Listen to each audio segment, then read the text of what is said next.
This is the Lane Motor Museum, home of the one and only Gyro X. The Gyro X is a two-wheeled prototype vehicle. Developed in the 1960s, it was proposed as a solution for the future of transportation.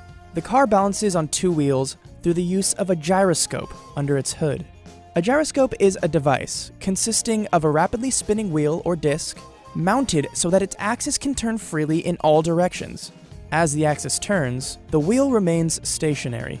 Gyroscopes can be used for measuring and maintaining orientation. So the car was developed in 1966 and 1967 by two very famous people, Tom Summers and Alex Tremulis. Alex Tremulis was a car designer, well known for his work as Ford's styling director. Thomas Summers was a gyroscope expert who had integrated the technology into missile navigation systems during World War II.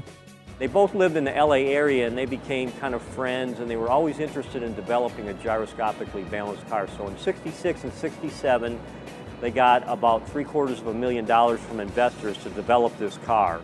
The duo believed that the Gyro X could solve many of the issues presented by cars at the time. The car would be safer because it would be more stable, it wouldn't skid, it wouldn't slide. The car would also be more aerodynamic than a typical car of that era. Also, it would be half the width of a normal car at that time, and so you could put twice as many cars on the existing roads. Unfortunately, the Gyro X was deemed unstable, a result of its complex engineering that was still years away from being perfected. Tremulis and Summers' company, Gyro Transport Systems, would go bankrupt around 1970, before the vehicle ever reached production. So the way the gyro works is it's hydraulically driven off of the motor. So the motor sits right behind the front seat traversely. It's a mini motor. There's a hydraulic pump that's on the engine, and then there's a hydraulic receiver, the opposite of a pump, that is inside the sphere of the gyro.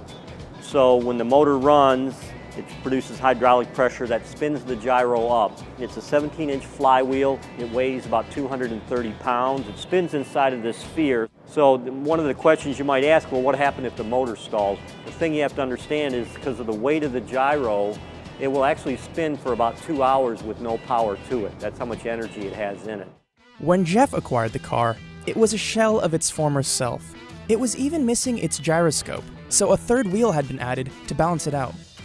We bought the Gyro X in 2011. A lot of the car was changed or just literally gone. So the car really needed a lot of work to be restored to what it was back in 1967. It took 6 years, that's the long and short of it, and really we knew from the beginning that the most challenging part of doing the restoration was going to be able to build a gyro. We finally found a company from Italy that actually builds gyroscopes to stabilize large yachts from rocking when they're in the ocean. I would say we've gotten it to work as well as it probably ever did, so we've decided that we're not going to drive it on public roads. We're going to drive it like at shows, maybe in the areas where there's not other traffic and things like that. And we're not going to drive it above 30 miles an hour because we really figured out to make the car go 50 or 60 or 70 highway speed, that really you need to redesign the whole car, and because this is such an historical car, we don't want to destroy it and really make it a car that it's not. We're trying to keep it very close to what it was originally in 1967.